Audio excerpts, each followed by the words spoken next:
Olá, hoje a gente mergulha na chamada longa década de 90 no Brasil, né? Um período de transformação radical que começou ali com o Fernando Collor, em 1990.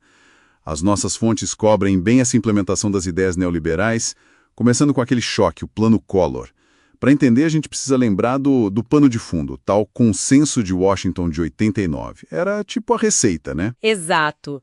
4 pilares básicos: abertura da economia, vender as estatais, que eles chamavam de desestatização. Privatização, né? Isso, privatização, e também desregulamentação para facilitar o fluxo de capital e a flexibilização trabalhista para, baratear a mão de obra. E os objetivos por trás que as fontes apontam eram muito dos Estados Unidos buscando mercados e matéria-prima mais barata aqui na América Latina. Se fortalecer contra a Europa, Japão. E preparar terreno para a ALCA, né? A área de livre comércio. Isso, mas aí tinha uma ironia, uma contradição que o material destaca. Exigiam a abertura total aqui, enquanto eles mesmos reforçavam o protecionismo lá. As fontes falam em 40 leis de sanções, 60% das nossas exportações para lá com restrição. É complicado. Ok, então vamos abrir esse pacote. Março de 1990, Collor lança o Plano Brasil Novo. E a medida assim mais lembrada, mais chocante... O confisco, né? Bloquearam 75, 80% dos ativos financeiros. Poupança, conta corrente, até o overnight por 18 meses. Surreal. E limites de saque mínimos, né? 50 mil cruzeiros para poupança, 25 mil ou 20% para o overnight. Quem tinha dinheiro ficou sem. E junto com isso veio a tal abertura comercial violenta. Isenção para 1.000 produtos, eliminaram barreiras não tarifárias. E um cronograma super rápido para baixar as tarifas de importação. Saíram de mais de 37% para uns 14% até 94%. Foi muito rápido. Qual foi o efeito imediato dessa combinação? Confisco e abertura na marra. Bom, o que as fontes descrevem é uma violenta recessão. Porque o dinheiro que o governo confiscou, ele não botou para circular de novo. Ficou entesourado. Aí você junta isso com arroxo salarial, corte de gasto público. A demanda simplesmente despencou. O gráfico do PIB de 90 mostra bem essa queda. E o lado social disso? Devastador, é o termo usado. Queda de 35% no salário real em São Paulo. O salário mínimo, em termos reais, valia só 26% do que valia em 1940. Impressionante. E os cortes em áreas essenciais? Drásticos.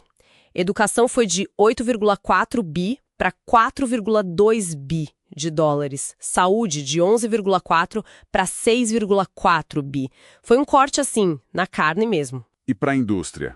Aqui o negócio fica feio mesmo, né? Totalmente. A produção industrial caiu mais de 13%. A participação da indústria no PIB também encolheu bastante, de uns 46% para menos de 39%. Investimento caiu, a rentabilidade das maiores empresas Despencou. De 14% para 1,4% chegou a ser negativa, e o desemprego em São Paulo, que é um bom termômetro, pulou de menos de 9% para quase 15%. Foi um baque enorme. E não parou aí. Em fevereiro de 91 veio o Plano Collor 2, mais ajuste fiscal, cortes, aumento de imposto, mais arroxo salarial. E aí entra Marcílio Marques Moreira na Fazenda. Exato. E com ele, a ortodoxia monetarista total, como dizem as fontes. Juros reais na estratosfera, 30% ao ano em 92, para segurar a inflação, mas travando a economia. E o que aconteceu com a dívida pública que tinha caído com o confisco? Explodiu de novo. Juro alto faz isso, né? E nesse meio tempo, as privatizações avançando. A Usiminas é um caso que sempre citam. É uma estatal super eficiente, lucrativa. 6ª maior siderúrgica do mundo na época. E foi vendida. O esquema que as fontes descrevem envolvia as tais moedas podres. Explica isso melhor. O que eram essas moedas? Eram títulos do governo que ninguém queria, valiam pouco no mercado. Digamos, comprava por 30% do valor de face. Mas na hora de comprar estatal no leilão, o governo aceitava pelo valor total, 100%. Nossa, que negócio, hein? Pois é, com deságios, ou seja, descontos que podiam chegar a 75%. Além disso, tinha a questão da subavaliação das empresas, usando taxas de desconto muito altas para calcular o valor baseado no lucro futuro. Bom, essa combinação de crise econômica, denúncias pipocando, levou à queda do Collor, né? A denúncia do próprio irmão Pedro Collor, em maio de 92... Sim, isso gerou a CPI, a Comissão Parlamentar de Inquérito, e em setembro o impeachment foi aprovado. Itamar Franco assumiu. E o governo Itamar, ali de outubro de 92 a junho de 93, foi diferente, né? Um respiro. Foi um interregno, como descrevem, com um tom mais nacionalista. Teve a famosa Batalha dos Juros, o Itamar brigando publicamente para baixar as taxas. E conseguiu. Conseguiu. Pressionou os ministros e os juros caíram bastante no começo de 93. Saíram daqueles 36% para uma média de 7% ao ano ali no início do governo dele. E a economia reagiu. Rápido, com juro menor, alguma melhora salarial, mais gasto público. O PIB cresceu quase 5% em 93, depois de cair. A indústria recuperou 7%, foi uma virada importante. E nesse clima surgiu a Agenda Brasil, certo? Em julho de 93. Isso, um fórum mais democrático para discutir política salarial. E aprovaram a reposição mensal da inflação nos salários. Era uma demanda forte na época. Mas aí entrou o FHC, Fernando Henrique Cardoso, ministro da Fazenda. E a coisa mudou. Mudou. Ele alegou um déficit fiscal enorme para vetar essa política salarial, só que as fontes trazem outros números, da CGTB, do Diese, Que diziam o quê? que o custo era bem menor e que, na verdade, o Brasil tinha tido um superávit primário, quer dizer, arrecadou mais do que gastou, antes de pagar juros de quase 3% do PIB em 1993. Havia uma disputa de narrativas ali. E como terminou a Agenda Brasil? FHC ameaçou se demitir se a política salarial fosse mantida. Itamar cedeu, em agosto de 93.